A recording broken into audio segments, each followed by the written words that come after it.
Bonding তাদের মধ্যে develop করা, এবং একেবারে আর্লি চাইল্ডহুড থেকে তাদের সাথে ভালোবাসার সম্পর্ক, হৃদ্যতার সম্পর্ক তৈরি করা, হার্ট টু হার্ট রিলেশন তৈরি করা, অন্তরে অন্তরে কথা হবে, অন্তরে অন্তরে, এরকম অন্তরে অন্তরে কথা বলার মতো রিলেশন তাদের মধ্যে তৈরি করা।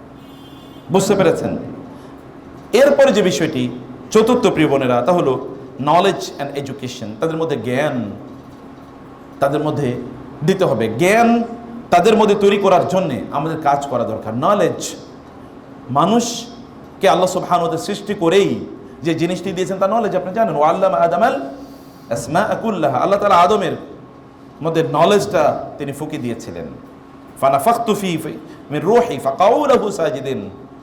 আল্লাহ সুবহানাহু ওয়া তাআলা আদম আলাইহিস সালামের শ্রেষ্ঠত্ব ফেরেশতাদের উপর তিনি দেখালেন, তার নলেজ ছিল, ওদের মধ্যে নলেজ তৈরি করে দেয়া। কোন নলেজ আপনি তাদের মধ্যে তৈরি করে দেবেন? দুনিয়ার নলেজ তো আছেই। ফিজিক্সে 80 কম পেলে তো আপনার মাথা পুরা গরম। কিন্তু কোরআন পড়তে পারলো কি পারলো না তাতে কিছুই যায় আসে না। দিন জানলো কি জানলো তাতে কিছুই যায় আসে না। কিন্তু ক্রিকেটারের স্কোর কত, এগুলো তার মুখস্থ রাখতেই হবে। আমি আপনাদের কথা বলছি না, আমি বিভিন্ন জায়গায় দেখেছি।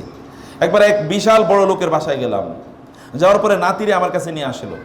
বলো, শেখ আমার এই নাতি তো প্রতি বছর 2 বার কোরআন খতম করে। শেষ এই আলোচনা। এরপরে ওর ক্রিকেটারদের সবার নাম মুখস্থ, এমনকি 10 বছর আগে কে কত স্কোর করছিল সে বলে দিতে পারে। এবার মা সুবহানাল্লাহ, প্রাইড, অহংকারের জায়গাটা কোথায়? কোন জায়গায় গিয়ে তিনি অহংকার করছেন? তিনি নলেজ বলতে আমরা আসলে কি বুঝাচ্ছি? নলেজ কি কেবল ইনফরমেশনের নাম? বাংলাদেশের তো একটা বিসিএস নামে হচ্ছে, এটাকে যদি বলা হয় বাংলাদেশের ব্রেনগুলোকে ড্যামেজ করে দেওয়ার একটা যন্ত্র, তাহলে এটা বললে মোটামুটি সাজে। কারণ ওইখানে কি হয়, কেবল কিছু তথ্য মুখস্থ করে, অমকে কত সালে জন্ম নিয়েছিল, তমকে কত সালে মারা গেছে, ওই সালে কি হয়েছে, তো ওই সালে, এর বাইরে কোনো কিছু নেই। আপনি এটা দিয়ে কি করবেন? কোরআনে কেউ যদি একটা সাল দেখাতে পারেন, আমি চ্যালেঞ্জ করে গেলাম। এমনকি আপনাদের নবী কোন সালে জন্ম নিয়েছে বলেন তো? কোরআনে আছে এরকম কোনো আলোচনা? কোনো আলোচনা নাই। তার জন্মের আলোচনাও নাই, এমনকি তার মৃত্যুর আলোচনাও নাই কোরআনে, বরং তার জীবনের আলোচনা আছে। তাহলে আপনার এগুলো তো, information is not knowledge. Knowledge is something else. Knowledge একটা ভিন্ন জিনিস। এই নলেজ ওদের মধ্যে তৈরি করে দেয়া। এবার বাচ্চারা কীভাবে নলেজেবল হবে? মা কিছুই জানে না, বাপও কিছুই জানে না। এর আগে যেটা বলেছিলাম, বাবা হচ্ছে মানি মেশিন, মানি মেকিং মেশিন, আর মা হচ্ছেন কুকিং স্টাফ, উনি হচ্ছেন শেফ। আমার মা হচ্ছে ওয়ার্ল্ড ক্লাস শেফ, এবং মা কেবলমাত্র ইউটিউবে দেখে নতুন কি খাবার এসছে, এটাই তার একমাত্র এজেন্ডা, আর কোনো এজেন্ডা নাই।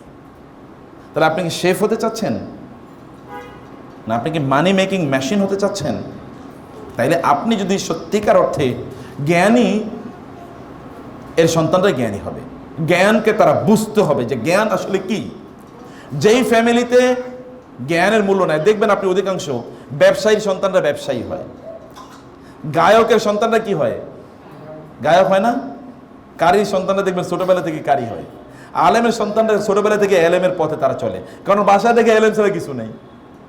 কোন একজন আলেমের বাসায় গেলে দেখবেন কিতাব ভর্তি। তো বাচ্চারা তো প্রথম থেকে কিতাবের সাথে কি পরিচিত, প্রথম থেকে সে কিতাবের সাথে পরিচিত। পড়াশোনা না করলেও কিন্তু কিতাব কিছু দেখেছে, তার মধ্যে মাইন্ডসেট তৈরি হয়ে আছে, এরকম পড়তে হয়। সে কারণে আপনাকে নলেজেবল হতে হবে, আপনাকে জ্ঞানী হতে হবে, আপনাকে পড়াশোনা করতে হবে।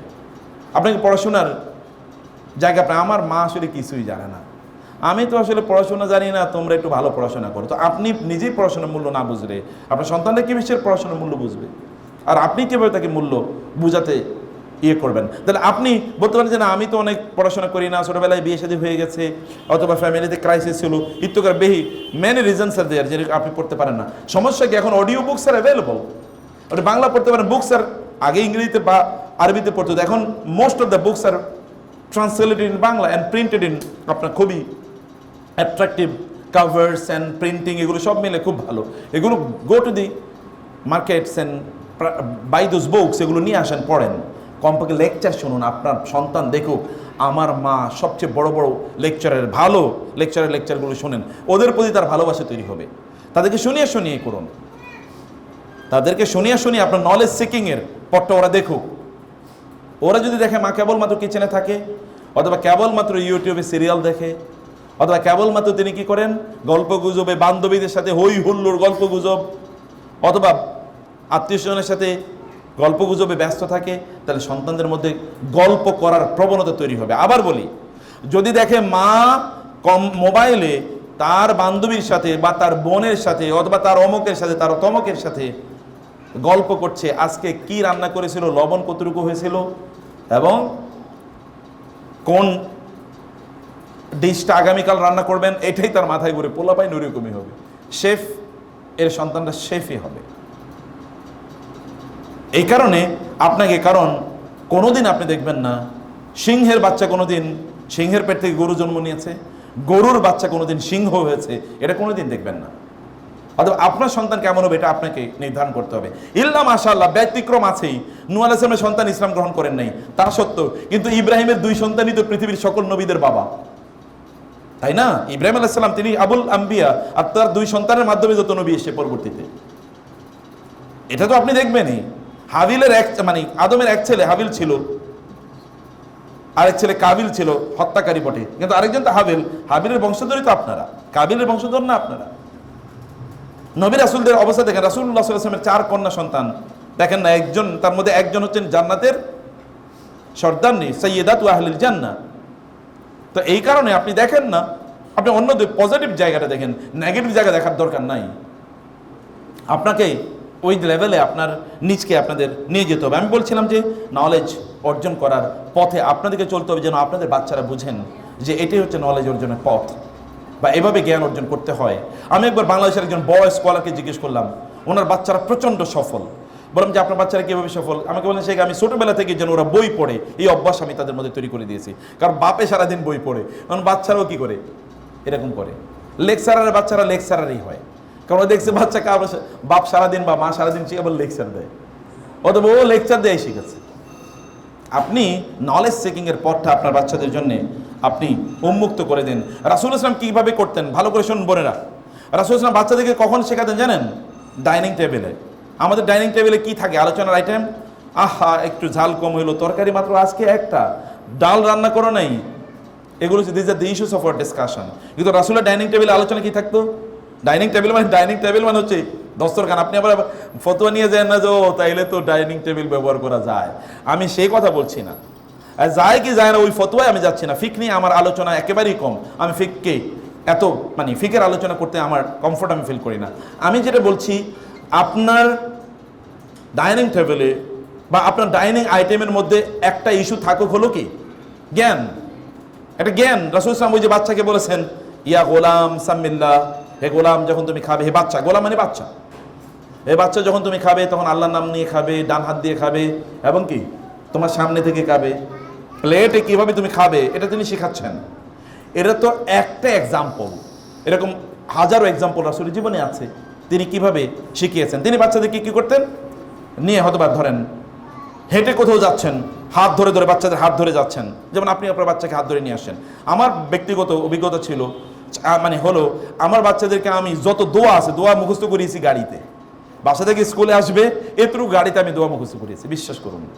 যত দোয়া, এবং ছোট পিচ্চিরা বড় বড় দোয়া মুখস্থ পারে আল্লাহর রহমতে। তো কীভাবে ওই যে বাসা থেকে পর্যন্ত, এখানে হয়তো বা যখন ট্রাফিক জ্যামে পড়ে থাকতাম, এই 15-20 মিনিটে সব দোয়া এখানে পড়তে হবে, এখানে চুপ করে কেউ থাকতে পারবে না, এবং আওয়াজ করে আমার কানে তার আওয়াজ আসে, এরকমভাবে তাকে পড়তে হবে।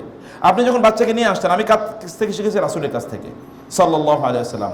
তিনি আব্দুল্লাহ ইবনে আব্বাসকে তার গাড়ির পিছনে, তার গাড়ি মানে হচ্ছে তার ওট, এর পিছনে তিনি বসালেন।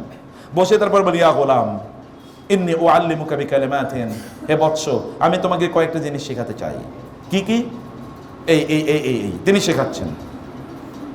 রাসূল সাল্লাল্লাহু আলাইহি ওয়াসাল্লাম বাচ্চাকে হয়তো হাত ধরে নিয়ে যাচ্ছেন, আনাস রাদিয়াল্লাহু তাআলা আনহুকে নিয়ে যাচ্ছেন, এবং আনাস রাদিয়াল্লাহু তাআলা আনহুকে নিয়ে তিনি বাচ্চাদের এলাকায় গেলেন, ওইখানে গিয়ে তিনি সালাম দিলেন। আনাস রাদিয়াল্লাহু তাআলা শিখলেন কি করতে হয়। আমি আপনারা বাচ্চাদেরকে শেখানোর জন্য উপলক্ষ্য তৈরি করুন। ডাইনিং টেবিলে শেখান, হাঁটতে হাঁটতে শেখান, বেড়াতে গিয়েছেন শেখান, যখন আপনি সকালবেলা অথবা ধরুন বিকালবেলা যখন তার সাথে ছাদে বসে থাকবেন, পর্দার মধ্যে অবশ্যই, অথবা যখন ব্যালকনিতে বা বারান্দায় বসে থাকবেন, সেখানেও তাকে ওগুলো বলুন। একটা যেন একটা লার্নিং এনভায়রনমেন্ট, এটা যেন একটা ইউনিভার্সিটি হয় আপনার বাসাটা। এভরি টাইম তারা কোনো না কিছু তারা শিখছে। আপনি তাদের জন্য মায়েরা, আল উম্মু মাদ্রাসাতুন ইদা আ'দাতাহা আ'দাত শাবান তাইয়িবাল আরাকি, মুসলিমরা বলেন মা হচ্ছেন প্রকৃত পক্ষে শিক্ষা প্রতিষ্ঠান, মাদ্রাসা, ইউনিভার্সিটি।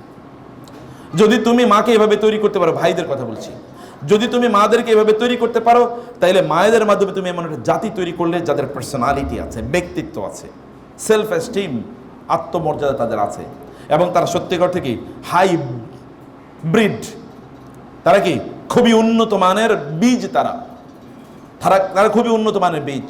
এই বীজ তুমি তৈরি করলে মূলত। আমি আপনাদেরকে বলবো, বোনেরা বাজারে যাবেন, সুন্দর সুন্দর বই আছে, বিলিভ মি। আমাদের আজকে 2টা বই আছে এখানে। এটা হচ্ছে মায়েরা আসলে সোনালী যুগের এই যে বড় বড় মানে ইসলামিক স্কলার যাদের কথা বললাম, তাদের মায়েরা কিভাবে তাদের সন্তানদেরকে লালন পালন করেছেন তার উপর একটা বই। আর একটা হলো গোটা জীবন জুড়ে নাসিহা দরকার আমাদের, কোন পদ্ধতিতে আমাদের জীবনটা পরিচালনা করব। দুটো বই আপনারা নিয়ে যাবেন, এটা মাস্ট রিড। বাসায় বসে পড়বেন, বাচ্চাদেরকে নিয়ে পড়বেন, পড়াবেন, এবং অন্যদেরকে আপনার গিফট করবেন, আত্মীয় স্বজনদেরকে, বোনদেরকে গিফট করবেন, বান্ধবীদেরকে গিফট করবেন। অন্য কিছু তো গিফট করছেন, হাদিয়া, বই, মানে অন্য কিছু যেটা আপনারা ঈদের সময় দিতেন, কমপক্ষে বই, 1-2টা বই তাদেরকে দেন, কালচার তৈরি হোক।